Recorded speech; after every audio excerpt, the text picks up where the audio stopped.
Hello வணக்கம். இது உங்கள் சிவி ஜோன். ஸோ எல்லாரும் எப்படி இருக்கீங்க? இன்னைக்கு பார்த்தீங்கன்னா ஒரு பயங்கரமான சம்பவம் வந்துட்டு லைவில் போயிட்டுருக்கு. அதை பார்க்கும்போது நம்மளுக்கு செம சிப்பு வந்துச்சு. என்னென்னா, மாயா இது வரைக்கும் உங்களுக்கு நல்லா தெரியும் புரியும். பூர்ணிமா கிட்ட யாரெல்லாம் நெருக்கமாக பழகுறாங்களோ அவங்களுக்கெல்லாம் ஆப்படிச்சு அவங்கள வெளியேற்றுற விஷயங்களை எக்கச்சக்கமாக பண்ணுவாங்க. அதை நீங்கள் நல்லா நோட் பண்ண தெரியும். ஏன்னா மாயாவுக்கு பூர்ணிமா மேலே ஒரு இது இருக்குது, அன்பு. சரிங்களா? இப்போ புதுசாக வந்து என்ன ஆயிடுச்சுன்னா, பூர்ணிமாவுக்கு நம்ம நிக்சன் மேலே ஒரு இது வந்துருச்சு.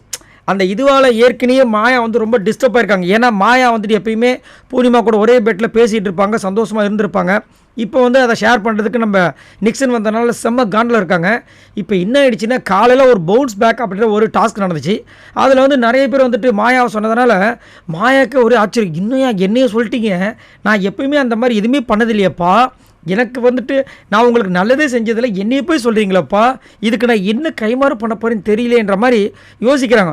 இன்னொரு விதத்தில் அவங்களுக்கு என்ன ஒரு டவுட்னா, ஒரு வேளை இப்படி புகழ்ந்து சொல்லி என்னை வீட்டை விட்டு வெளியே அனுப்பிச்சிடுவாங்களோ அப்படின்ற ஒரு டவுட்டு.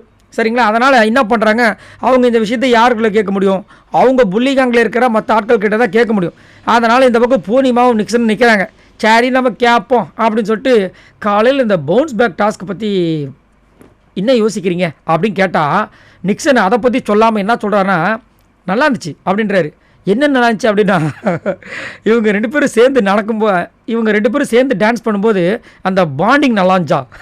இவங்க காதில் செம்ம போக அப்படியே பார்க்குறாங்க. அதுக்கப்புறம் பூர்ணிமா டப்புன்னு என்ன சொல்கிறாங்க, இல்லை ஏய் பாண்டிங் தான் டான்ஸுக்கு முன்னாடி இருந்தே இருந்துச்சுடா, இந்த பாண்டு அதிகமாக நெருக்கமானது எப்போ தெரியுமா, நீ வந்து என்னை கலாச்சி தான் சொல்லிட்டு அவங்க அப்படியே அவங்க மாயா முன்னாடியே வந்து நிக்சன் ஒரு அடி அடிக்கிறாங்க. ஜஸ்ட்டு மிஸ் ஆகிடுது. உடனே அவங்க என்னங்க டக்குன்னு அடிக்க போயிட்டீங்க, ஜஸ்ட்டு மிஸ்ஸுங்கள் எல்லாம் கன்னத்தில் பட்டிருக்கோம் அப்படின்னு தான் சொன்னாங்க. உடனே அதுலேருந்து நம்ம நிக்சன் ஆமாம் மிஸ் ஆகிடுச்சு இப்போ பாருங்களேன் அப்படின்னு சொல்லிட்டு ரெண்டு பேரும் அந்த நெருக்கமாக ஒரு சில டான்ஸ் ஸ்டெப்லாம் பண்ணுவாங்க பார்த்தீங்களா, அந்த மாதிரி இடத்துல இது மிஸ் ஆயிடுச்சு. இப்படி பண்ணும்போது இது மிஸ் ஆயிடுச்சுன்னு சொல்லிட்டு நம்மளுக்கே வயிற்றுல அப்படியே எரியுது, என்னையா நடக்குது அப்படின்னு. மாயாவுக்கு காதில் மூக்கில் எல்லா இடத்துலையும் புகையாக வருது. என்னடா நான் என்ன கொஸ்டின் கேட்டுட்டு நீங்கள் என்ன பண்ணிட்டு இருக்கீங்க, விட்டா வந்து வேறு ஏதாவது பண்ணிடுவீங்களே போல இருக்கே அப்படின்ற மாதிரி அவங்க வந்து அப்படியே காண்டாகிறாங்க.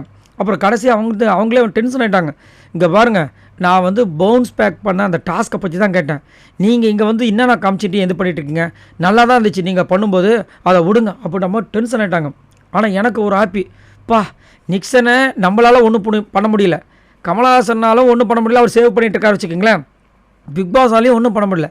ஆனால் மாயா நினச்சாங்கன்னா நிக்சனை ஒரு வழி பண்ணிவிடுவாங்கன்றதுல எனக்கு ஒரு சந்தோஷம். ஆக மொத்தத்தில் இந்த நிக்சன் இந்த பிக் பாஸ் கேமில் வந்துட்டு வெளியே போனால் எனக்கு சந்தோஷன்ற மாதிரி நிறைய பேர் வந்து கருத்து தெரிவிக்கிறாங்க. அது மட்டும் இல்லாமல் இந்த 3 பேரும் முட்டிக்கிட்டாங்கன்னா எப்படி இருக்கும், அதை பார்க்கறதுக்கு நான் ரொம்ப ஆவலாக இருக்கேன். பட் அந்த மாதிரி நடக்க வேண்டாம். ஏன்னா அடுத்த வாரம் இருந்தால் தானே அந்த மாதிரி முட்டிப்பாங்க. இந்த வாரத்திலே நடந்தால் சந்தோஷம். அப்படியே இந்த வாரத்தில் 2 பேரும் ஜோடியாக போயிட்டாங்கன்னா இன்னும் சந்தோஷன்றது என்னோட கருத்து. உங்களோட கருத்துக்களை சொல்லுங்கள். பாய் நண்பர்களே.